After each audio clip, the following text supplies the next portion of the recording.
বাংলাদেশে অবাধ, নিরপেক্ষ, অংশগ্রহণমূলক নির্বাচন দেখতে চায় জার্মানি। জামায়াতের আমির সহ শীর্ষ পর্যায়ের নেতাদের সাথে বৈঠক শেষে সাংবাদিকদের কথা জানান জার্মান রাষ্ট্রদূত আখিম স্ট্রোস্টার।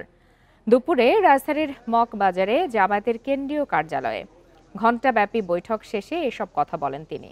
বলেন, নির্বাচন ছাড়াও বাংলাদেশ জার্মানির অর্থনীতি সহ দ্বিপাক্ষিক নানা ইস্যুতেও বৈঠকে আলোচনা হয়েছে।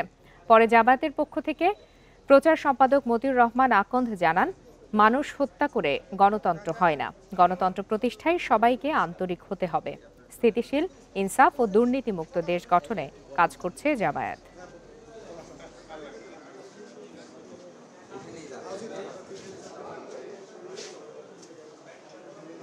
We hope that elections also in Bangladesh বাংলাদেশে একটি অবাধ, নিরপেক্ষ এবং অংশগ্রহণমূলক নির্বাচন দেখতে চায় জার্মানি। দুই দেশের সম্পর্ক আরও জোরদারে কাজ করছে আমরা।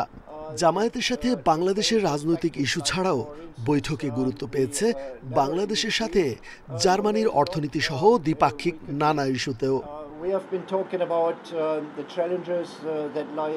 আলোচনা অত্যন্ত সৌহার্দ্যপূর্ণ পরিবেশে সম্পন্ন হয়। আগামী দিনে বাংলাদেশ উভয় দেশের মধ্যে সম্পর্ক উন্নয়নে আরও গুরুত্বপূর্ণ ভূমিকা পালন করবেন বলে আশাবাদ ব্যক্ত করা হয়।